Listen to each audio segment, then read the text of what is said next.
أنا أتخوّف من الطابع السري للمفاوضات. ليش المفاوضات هالقد سرية؟ ليه عم بيحيطوها بالكتمان الشديد وما عم بيخبروا شو فيها؟ هل إذا خبّروا بصير في ردود فعل غير مقبولة يعني أو مش بالحسبان؟ لماذا لم يتم لقاء بعض القيادات السنية الأخرى غير رئيس الوزراء؟ أنا يعني سمّت صفقة سرية وبنود سرية، إضافة إلى البنود ال13 يلّي حُكي فيها بالمباشر، ولكن الواضح إنه في شي جدّي جدًا، ونحن يعني نسبق اتفاق ما بين لبنان وإسرائيل، وكمان تبقى النتيجة عند قبول إسرائيل في هذا الاتفاق.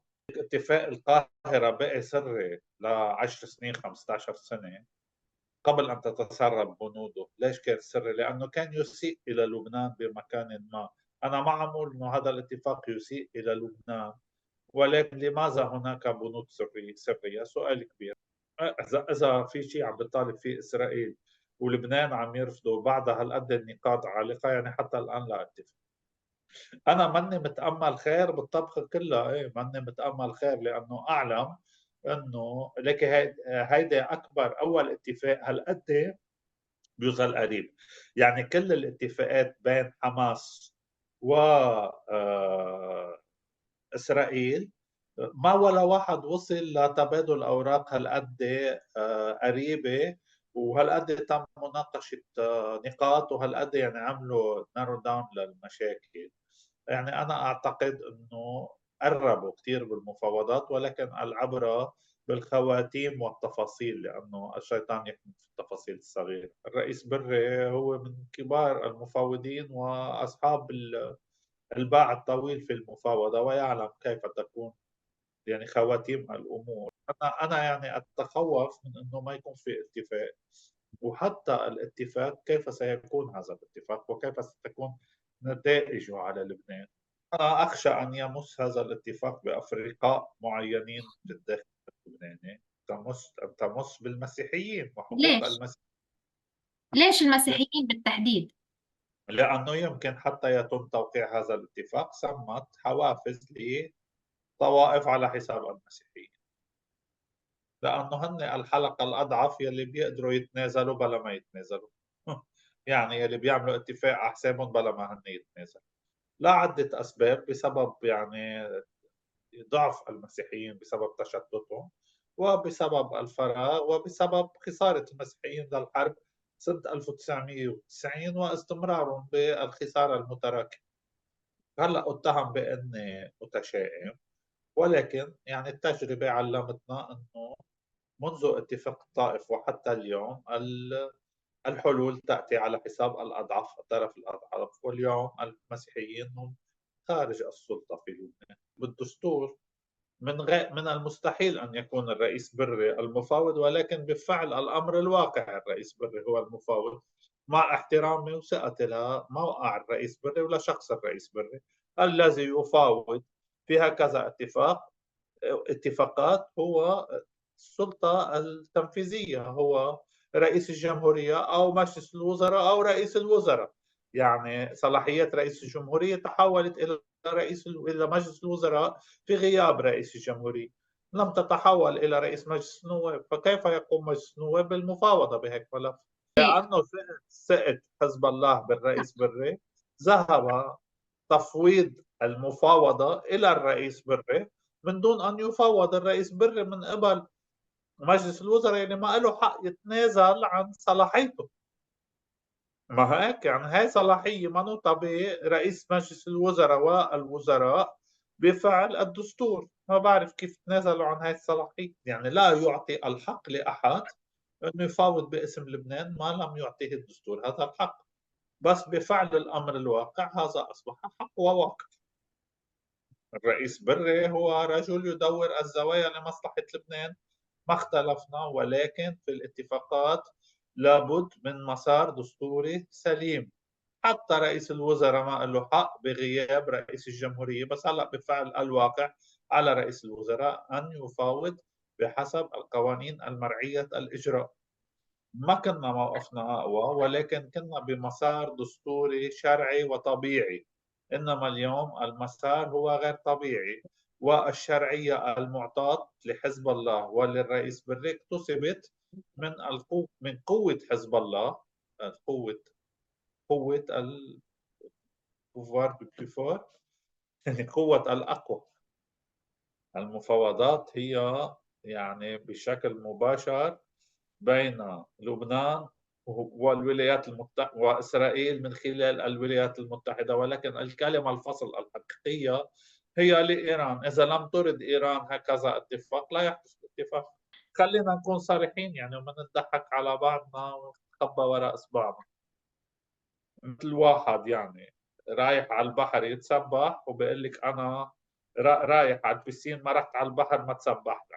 كما ما قبل وقف إطلاق النار سيبقى حزب الله ممتلك للسلاح، وسيبقى حزب الله قوي وقادر كما كان قبل، مع يعني رغبة لحزب الله في مقاتلة إسرائيل، ورح يعمل مستحيل يعود لمقاتلة إسرائيل، لأنه حزب الله هو صاحب إيديولوجيا، والإيديولوجيا لا تتغير بفعل اتفاق سخيف جرى بسبب أزمة محددة.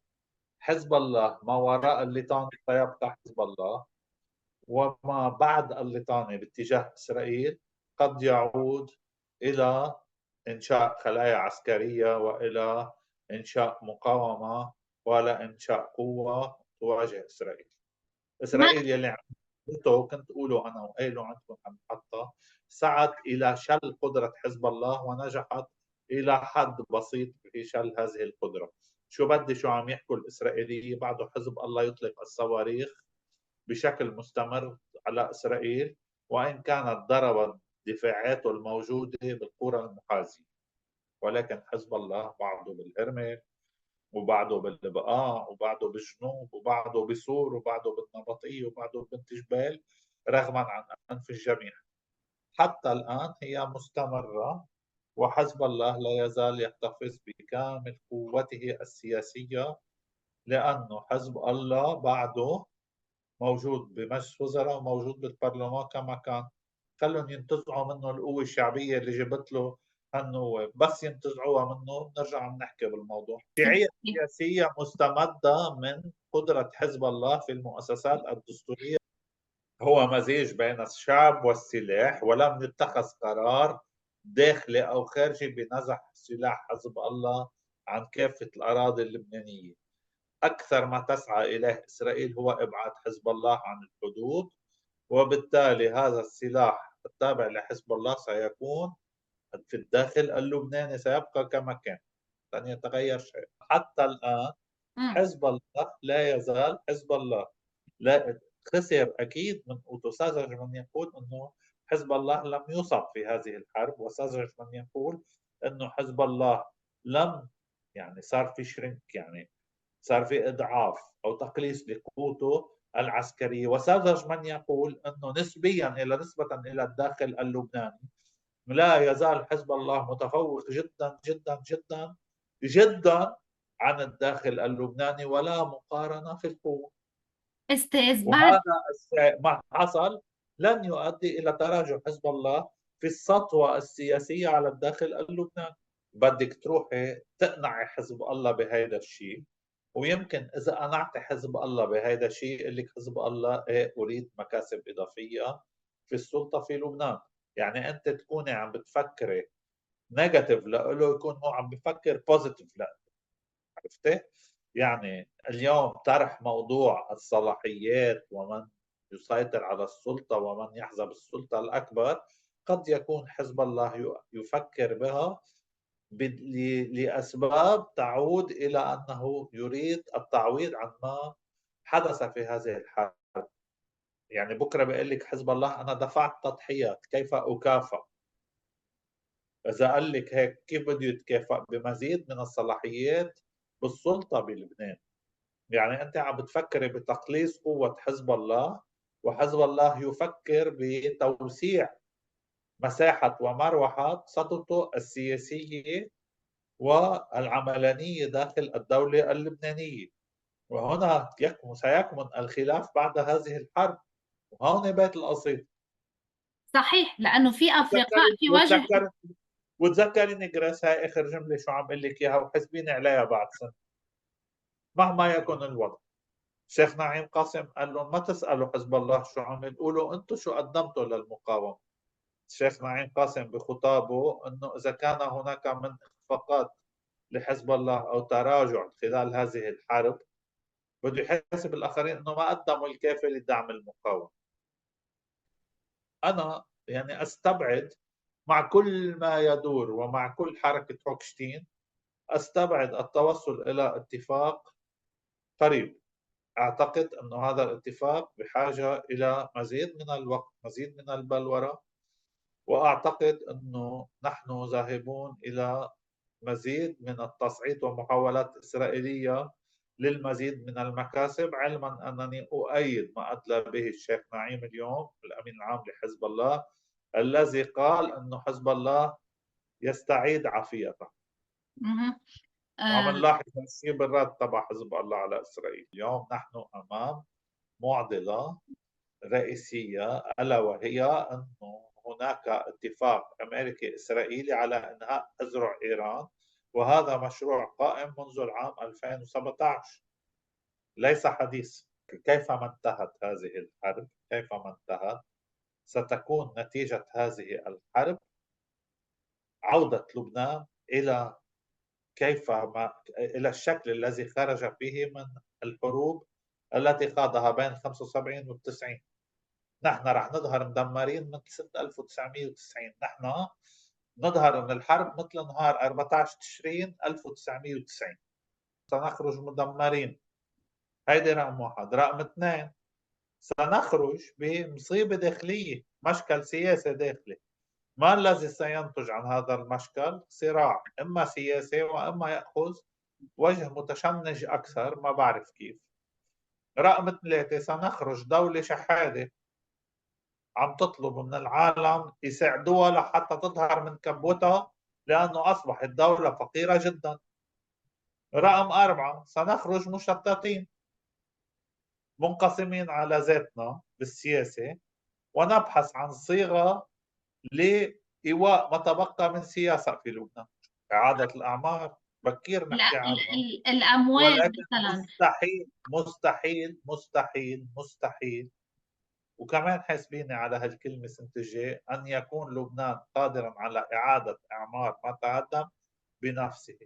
نحن بدنا لحد هلا سنة شغل كل اللبنانيين كلهم يشتغلوا، وما يصرفوا شيء من يلي اشتغلوه ليعيدوا اعمار بلد، يطلعوا كل المصاري ويشتروا رغيف خبز ويقعدوا بلا اكل وبلا دواء وبلا شيء ليقدروا يعمروا بلدهم. يعني هيدي مسيره ستتطلب 10 سنين. كثير خايف مرعوب. ما في مره صار في حرب اقليميه مرقت على لبنان الا ما صار حرب من ايام محمد علي بيك والي مصر بال 1840 حتى ال 2006. 2006 نتج عنا 17 ايار 7 ايار وحرب 7 ايار، وانتهت الحرب لانه كان في فريق مسحوق وفريق كثير قوي، ما كان في تكافؤ بالقوى، خلصت الحرب بتسوية الدوحة. ومحمد علي نتج عنه حرب ال 1860، وما بينهم ويلات بعد كل حرب إقليمية مر فيها لبنان. هلا هاي الحرب لن ينتج عنها حرب داخلية، لكن احنا سنة 1982 استجلبت على لبنان صراع بين السلطة وحركة أمل وحزب الله. كان بلش حزب الله جديد ونتج عنا حرب الجبر. نحن نعرف شو بيصير بعد كل حرب إقليمية، يعني 82 بس بعد اجتاحت إسرائيل، ب 78 اجتاحت إسرائيل لليطاني، صار في حرب ال100 يوم بالأشرفية، إحدى النتائج المباشرة. وتعادلت الحروب وصولا إلى حرب زحلة بال81، وصولا إلى اجتياح 82، قلبنا الصفحة ورحنا على حروب أخرى. نحن تاريخنا ينبئ بتجارب سيئة، يخبر عن تجارب سيئة. خلينا نسمع شو صار معنا قبل، بنعرف هلا شو بده يصير في معنا.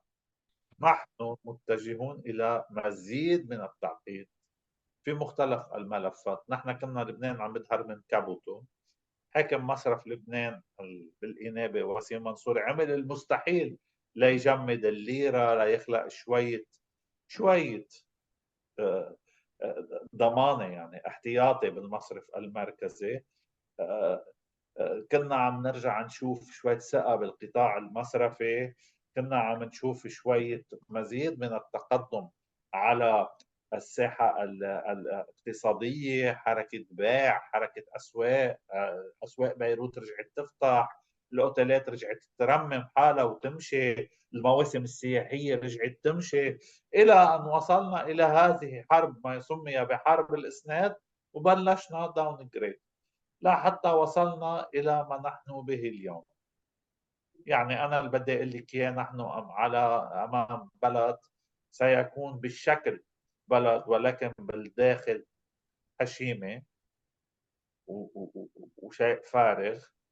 وإذا قدرنا نرجع نستعيد المؤسسات الدستورية ونعيد انتخاب رئيس ونرجع نعمل حكومة، نرجع أمام مسيرة مثل يلي صارت من ال90 وصولا إلى الازدهار يلي بلشنا نشوفه بال 2008 و2005 و2006 و2010 وما استتبعها من مواضيع. بدنا على القليلة 10 15 سنة لنظهر من كبوتنا، بدنا 3 4 سنين لنبلش نرجع نوقف على ان رجلينا شاء الله ما للأسف. تزبط معك، ان شاء الله ما تزبط ما معك. في ما في جراس، ما في تزبط او ما تزبط. نحن امام معادله واضحه. نحن بلد في 40,000 وحده سكنيه مدمره، مين بيعمرهم؟ نحن عندنا 100 ألف طن ردم، شو بنعمل فيهم؟